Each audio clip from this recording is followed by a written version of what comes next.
नमस्कार दोस्तों, आपका स्वागत है हमारे इस वीक के फ्री लर्निंग सेशन में। फ्रेंड्स, मैं एक सेबी रजिस्टर्ड रिसर्च एनालिस्ट हूँ and this video is purely for educational and learning purpose only.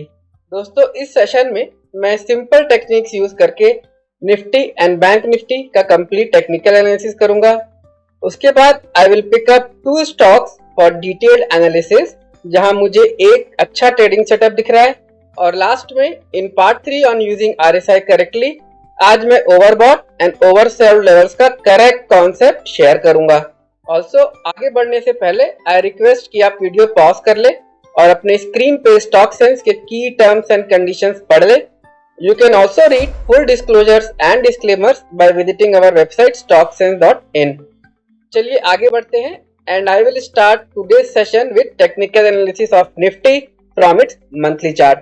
Let me start by drawing the trend line in this monthly chart, and as you can see, Nifty अभी अपने इस trend line plus 20 month moving exponential average से bounce दे रहा है, and इसके साथ ही निफ्टी में जो higher high and higher low का स्ट्रक्चर है वो अभी भी फ्रेंड्स कंप्लीटली इंटैक्ट है। सो मंथली चार्ट के हिसाब से निफ्टी का व्यू अभी के लिए बुलिश है। Let me go to the weekly chart and you can see last week Nifty में हमें एक काफी स्ट्रॉन्ग मूवमेंट देखने को मिली है with a big gap, and ये गैप कंप्लीट वीक में सस्टेन भी हुआ है। As you can see Nifty में पहले एक रेजिस्टेंस था which was tested few weeks back. यहाँ से निफ्टी ने एक नया लो दिया, but as of now Nifty again इस रेजिस्टेंस के पास आ गया है, and it is quite likely कि Nifty is going to break this area of resistance now. So on the upside Nifty में अब जो सबसे पहला एरिया ऑफ हर्डल है that is this level which is close to 800 to 900 points away from CMP, and हो सकता है इस पॉइंट को रीच करने से पहले निफ्टी यहाँ पे एक माइनर हर्डल ले which is around 24,300 odd zone. So in the weekly chart bank Nifty definitely upside की तरफ टर्न हो चुका है। If I have to go to the daily chart, आप क्लियरली देख सकते हैं ऑन ट्यूसडे निफ्टी में अगेन एक काफी बड़ी गैप अप ओपनिंग हुई थी, and this entire gap area जो कि 600 से 700 पॉइंट का है is going to act as a very good support. In fact इस गैप जोन के बीच में आप देख सकते हैं यहाँ पे 20 day and 50 day exponential moving average भी है which makes this zone even stronger. So अगर निफ्टी में हमें कोई भी रिट्रेसमेंट देखने को मिलती है and as long as this moving averages are held, Nifty की अपवर्ड जर्नी फ्रेंड्स जारी डेफिनेटली रह सकती है। तो डाउन साइड पे this becomes our prominent area of support. इसके नीचे भी फ्रेंड्स एक सपोर्ट जोन है which is again a big area of gap, but as of now I think this gap area along with this moving average is something we should be watchful of. Where is on the upside friends ये वाला resistance area तो अब hold नहीं करने वाला। तो the most nearest level is this level of 24,300 से 24,200 का जोन, जहां पे निफ्टी डेफिनेटली आ सकता है in the next few days, and हो सकता है कि हमें इसके बाद थोड़ी रिट्रेसमेंट देखने को मिले which can then take it to this weekly area of resistance around 24,600 odd zone. So as of now Nifty is extremely bullish, and हमें इसमें लॉन्ग जाने का अपॉर्चुनिटी डेफिनेटली एक्सप्लोर करना चाहिए। So that was about Nifty. Let me go back and open my next index which is Bank Nifty now. दोस्तों, like Nifty, let me draw this trend line, and आप देख सकते हैं as compared to Nifty, Bank Nifty काफी strong है। Not only इसका up trend अभी भी इंटैक्ट है, at the same time ये रिवर्सल काफी strong है with back to back extremely bullish candles now। अगर मैं इसे वीकली चार्ट पे देखूं तो आप देख सकते हैं बैंक निफ्टी ने भी एक काफी बड़ी गैप अप ओपनिंग दी है last week, and friends in doing so bank Nifty का ये जो फर्स्ट मेजर हर्डल था which I had marked last week, इसे इंडेक्स ने ऑलमोस्ट ब्रेक कर दिया है, which means this resistance area is no longer valid, and I will not be surprised अगर आज HDFC bank and ICICI bank के नतीजे अच्छे रहते हैं तो मंडे को हमें एक नया लाइफ टाइम हाई जरूर मिल सकता है। वेरस अगर रिजल्ट्स में कुछ भी नेगेटिव या कॉशन हुआ, इन दैट केस ये जो एंटायर गैप एरिया आप देख सकते हैं बैंक निफ्टी में which is a very big zone as of now, ये बैंक निफ्टी को जरूर सपोर्ट देगा। And you can also see इस गैप एरिया के जस्ट नीचे मेरे पास 20 week and 50 week exponential moving average है जो कि एक स्ट्रॉन्ग सपोर्ट का काम करेंगे। So in the weekly chart दोस्तों बैंक निफ्टी का ट्रेंड डेफिनेटली अपसाइड की तरफ शिफ्ट हो चुका है। Let me relook this into the daily chart. And दोस्तों जैसा मैंने लास्ट वीक एक्सप्लेन किया था, दिस एरिया ऑफ कंसोलिडेशन जहां से बैंक निफ्टी ने एक माइनर डिप दिया था, अगर ये टूटता है तो हमें 1000 से 1500 पॉइंट आराम से मिल जाएंगे। And that is what happened last week. Also friends, please note that this rally has also happened because of expected good earnings from HDFC Bank and ICICI Bank over the weekend. तो अगर results में कुछ भी बड़ा negative देखने को नहीं मिलता है तो मंडे को अगेन हमें एक लाइफ टाइम हाई देखने को मिल सकता है। So on the upside there is no stopping bank Nifty now. Where अगर मैं डाउन साइड की बात करूं तो जो मैंने ये वीकली एरिया मार्क किया था and I refined this in the daily, ये minor gap area from 51,500 to 52,000, ये दोस्तों अब एक काफी स्ट्रॉन्ग सपोर्ट का काम करने वाला है इंडेक्स में। एंड एज लॉन्ग एज ये एरिया इंटैक्ट रहता है, बैंक निफ्टी की अपवर्ड जर्नी जारी रह सकती है and we can keep seeing new lifetime high in the index. Whereas अगर किसी कारण से बैंक निफ्टी में डाउनवर्ड प्रेशर बनता है तो below this area of support आप देख सकते हैं 20 डे एक्सपोनेंशियल मूविंग एवरेज भी है एंड उसके नीचे जो मैंने वीकली एरिया मार्क किया था यहाँ पर 200 day and 50 day moving exponential average भी है। So in the short to medium term as long as this area is defended, bank Nifty में हमें नया लो देखने को नहीं मिलना चाहिए। सो इस समय बैंक निफ्टी में भी एक पॉजिटिव ट्रेड ही बेटर ऑप्शन लग रहा है। So that was the view on bank Nifty which is extremely bullish. Moving forward friends, अगर आप ट्रेडिंग सीखना चाहते हैं इररिस्पेक्टिव ऑफ आपका लेवल क्या है, आप डेफिनेटली हमारे वेबसाइट पे वेरियस कोर्सेज एक्सप्लोर कर सकते हैं। And from the month of May onward दोस्तों हम फ्री वीकेंड क्लास स्टार्ट करने वाले हैं। This is absolutely free for anyone who wants to learn technical analysis. साथ ही साथ इस सेशन में हम ट्रेडिंग स्ट्रेटेजी भी आपको फ्री में सिखाएंगे। Let's go ahead and now pick up the stocks for the list. तो दोस्तों सबसे पहला स्टॉक जो मेरे लिस्ट में है that is Airtel. Let me open the monthly chart of Airtel first. दोस्तों this chart is very clearly telling me कि ये स्टॉक और ऊपर जाने वाला है। आप देख सकते हैं स्टॉक ने इवन अपने 20 मंथ एक्सपोनेंशियल मूविंग एवरेज को टच नहीं किया है for more than a year now and April के महीने में इसने ऑलरेडी एक नया हाई भी प्रिंट कर दिया है which tells me that the stock is extremely bullish in the monthly chart.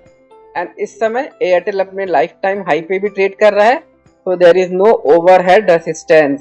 Eight the same time दोस्तों एयरटेल ने इस 4-5 महीने के कंसोलिडेशन को ब्रेक किया है which is again a very bullish sign in the stock. Let me go to the weekly chart and जैसा कि आप देख सकते हैं यहाँ भी एक गैप अप ओपनिंग देखने को मिली थी which is going to act as the first level of support अगर स्टॉक में कुछ भी रिट्रेसमेंट होता है। इस लेवल के जस्ट नीचे हमारे पास 20 वीक एक्सपोनेंशियल मूविंग एवरेज भी है which is another level of support in Airtel. तो वीकली चार्ट पे भी the view is bullish and आप देख सकते हैं this was a long area of consolidation जिसे स्टॉक ने डिसेंट वॉल्यूम के साथ ब्रेक किया है। If I go to the daily chart you will see after the gap up opening on Tuesday stock ने इस एरिया को सस्टेन किया है एंड यहाँ से एक नया लाइफ टाइम हाई बनाया है। So the nearest area of support in the daily chart, friends, ये entire consolidation या gap area है जहाँ से स्टॉक में एक नया ब्रेकआउट देखने को मिला है। I need to check Airtel के रिजल्ट्स कब आ रहा है, लेकिन अगर हम स्टॉक में दोस्तों कुछ भी रिट्रेसमेंट देखने को मिलता है then the best area to go long would be around this gap area या close to 20 day exponential moving average. This is an extremely strong area of support now in Airtel. Barring some negative news, ये level दोस्तों break नहीं होना चाहिए and किसी भी गिरावट में this is the zone to go long in this stock. So if you are an options trader at this point in time, Airtel की IV medium है, it's not very high, not very low. So any option strategy with bullish bias would be the right way to trade this stock now. As a disclaimer दोस्तों, I may also take position in this stock as per my discretion. So that was Airtel, the first stock in our list. Let's see which is the next stock and that is TCS.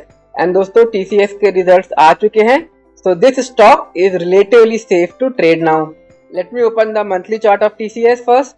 दोस्तों इस chart में आप clearly देख सकते हैं कि TCS lower highs lower lows continuously बना रहा है एंड एट द मोमेंट ये अपने नियरेस्ट सपोर्ट लेवल जो कि 50 मंथ एक्सपोनेंशियल मूविंग एवरेज था उसके नीचे ट्रेड कर रहा है. So the bias in TCS is definitely on the down side. As of now दोस्तों TCS इस माइनर पिवट लेवल को होल्ड करने की कोशिश कर रहा है and it is quite possible कि नेक्स्ट फ्यू डेज में TCS में हमें फिर से गिरावट देखने को मिले and it can test this support level. इस लेवल के नीचे दोस्तों मुझे एक ही लेवल ऑफ सपोर्ट दिख रहा है that is another 10% from this level. लेकिन शॉर्ट टर्म में as of now let's focus on the zone of 3000 as the nearest support. Whereas अगर मैं अपसाइड की बात करूं सबसे पहला resistance is this 20 month exponential moving average जो कि 3800 के करीब है. इसके भी पहले दोस्तों यहाँ पे एक और एरिया ऑफ रेजिस्टेंस है जो मंथली चार्ट पे शायद काफी क्लियरली दिखे. तो let me go to the monthly chart. आप देख सकते हैं यहाँ पे वो एरिया ऑफ गैप है एंड इसके पास 200 वीक एक्सपोनेंशियल मूविंग एवरेज भी है. सो अगर if I have to draw an entire area friends this is how I am going to draw it. ये एंटायर एरिया दोस्तों TCS के लिए काफी स्ट्रॉन्ग रेजिस्टेंस का काम करेगा एंड इस एरिया के जस्ट ऊपर फ्रेंड्स मेरे पास 20 वीक एक्सपोनेंशियल मूविंग एवरेज भी है. यहाँ पे अगेन एक एरिया ऑफ गैप है उसके ऊपर फिर से मेरे पास 50 वीक एक्सपोनेंशियल मूविंग एवरेज है. सो ऑन द अपसाइड दोस्तों TCS में सीरीज ऑफ रेजिस्टेंसेस हैं जो कि इस स्टॉक को जल्दी ऊपर नहीं जाने देंगे. So short to medium term में अपसाइड डेफिनेटली कैप लग रहा है. वेरेज अगर मैं वीकली चार्ट में डाउनसाइड की बात करूं तो जो मैंने पिवट मार्क किया था in the monthly chart that is the nearest level of support in the stock. तो वीकली चार्ट पे भी दोस्तों मेरा बायस जो है वो definitely on the short side ही है. लेकिन दोस्तों TCS में 4400 से 3000 का लेवल ऑलमोस्ट एक स्ट्रेट लाइन में आया है. So it is quite possible कि यहाँ से मुझे एक छोटा बाउंस देखने को मिले या एक कंसोलिडेशन देखने को मिले before it goes down and test the support of 3000 level. चलिए इसे डेली चार्ट पे रिफाइन करते हैं and you will see that the trend is clearly on the downside. यहाँ पे स्टॉक ने डेफिनेटली एक कंसोलिडेशन की कोशिश की थी बट रिजल्ट्स के बाद इसने इस एरिया को भी ब्रेक कर दिया है एंड आप देख सकते हैं ये जो वीकली एरिया ऑफ रेजिस्टेंस मैंने मार्क किया है यहाँ पे मेरे पास डेली 50 एक्सपोनेंशियल मूविंग एवरेज भी है प्लस उसके जस्ट नीचे मेरे पास 20 डे एक्सपोनेंशियल मूविंग एवरेज है जो कि एक रेजिस्टेंस का काम करेगा. सो ऑल इन ऑल दोस्तों I think at this point in time considering इसकी IV अभी भी रिलेटिवली हायर साइड पे है एंड इस पे कोई भी न्यूज नहीं है प्लस इसमें सीरीज ऑफ रेजिस्टेंसेस है. डेली चार्ट पे ये एक नया लेवल ऑफ रेजिस्टेंस भी है विच इज अराउंड 3500 टू 3600 जो कि वीकली रेजिस्टेंस के इनसाइड है. So I think with this entire zone as the resistance level, इसमें एक न्यूट्रल ट्रेड डेफिनेटली प्लान कर सकते हैं which can be a very high probability setup. Again as a disclaimer दोस्तों I may initiate position in this stock on Monday in my personal trading account. So that was TCS दोस्तों second stock in our list जहाँ पे एक अच्छा trading setup मुझे दिखा था. So continuing with the tradition of tracking our past analysis which we do to check हमारी quality कैसी रही है.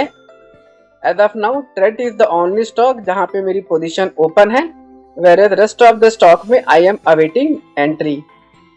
And so far friends, we have not been wrong in any of our analysis and this is not a fluke दोस्तों. आप देखते हैं किस तरीके से मैं टेक्निकल एनालिसिस आपको समझाता हूँ.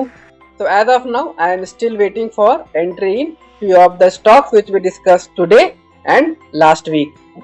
As a disclaimer दोस्तों, the intention of this tracking is to check the quality of our analysis and not a recommendation to trade.